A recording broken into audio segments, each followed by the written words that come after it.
Hey, all of us family, my name is Sarah Wood, and oh my goodness, I wish that we could be face to face right now. I wish that we could be enjoying a cup of coffee together and talking and having a conversation on God's goodness and recounting his faithfulness to us, even in this past year. You know, collectively, 2020 was really tough. It was a challenge. It was painful and heartbreaking at times to walk through.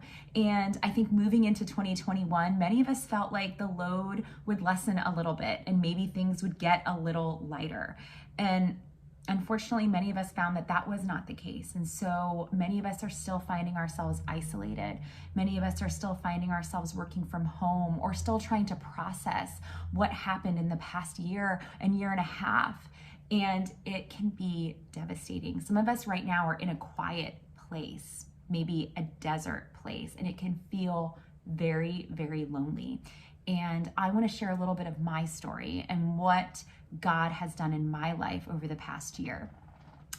So this story takes us all the way back to when I was a little girl in kindergarten. I have always had poor vision. So I have worn glasses since kindergarten. I've had routine eye appointments, and I've always been warned by doctor after doctor, because of that vision, to be aware of flashing lights and to be aware of almost like a black curtain coming over my field of vision. And in March 2021, I attended a concert, and it was a blast, honestly, but I began to see some flashes of light. And I didn't think anything of it. After all, you know, concerts have special effects and fog and all that. But when I got home, those flashes of light and that dark little curtain didn't go away. And about an hour after I got home, I called my doctor, and he got me in first thing the next morning and shared with me one of my biggest fears, that I was indeed having a retinal detachment, something I had been warned about my whole life. And so you might be wondering, like, what is a retinal detachment? I didn't know either, but it is when your retina actually detaches off of your eye, and it can cause permanent vision loss if not dealt with swiftly.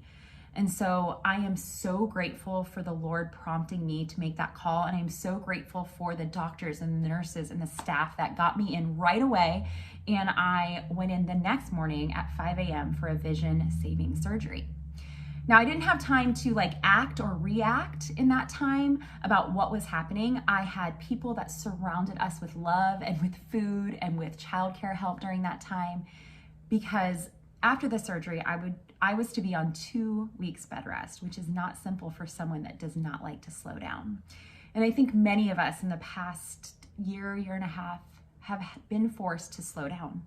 It has been tough, and it is difficult to not do some of the regular things that we are used to doing. And I used that time that I was laying in bed for 2 weeks to really press into God.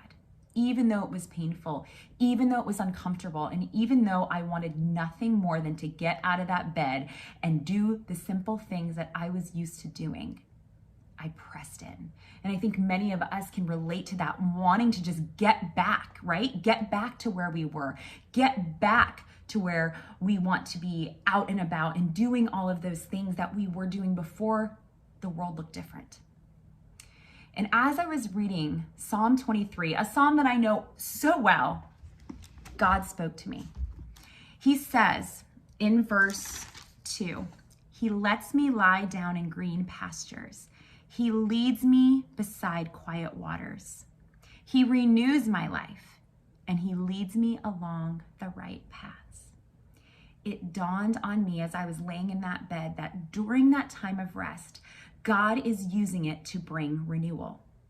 Rest comes before renewal. Sometimes, and I know I'm one, that I want the renewal before I am resting. But in the beauty of this scripture, God is telling me and telling us that he calls us to rest. And in those moments of rest, he will bring renewal. I'm not saying that God caused my detachment, far from it. But I do know that he used it for good, and that I today am able to see. I have a brighter outlook, no pun intended, and I have been able to see the renewal after renewal that God has brought through that 2 weeks that I was resting. I want to encourage you, all of us family. If you're in a season of forced rest or a season of feeling like you're isolated, know that as you press into God, He will bring renewal. We love you. We're in your corner and we're praying for you. And don't forget, rest comes before renewal.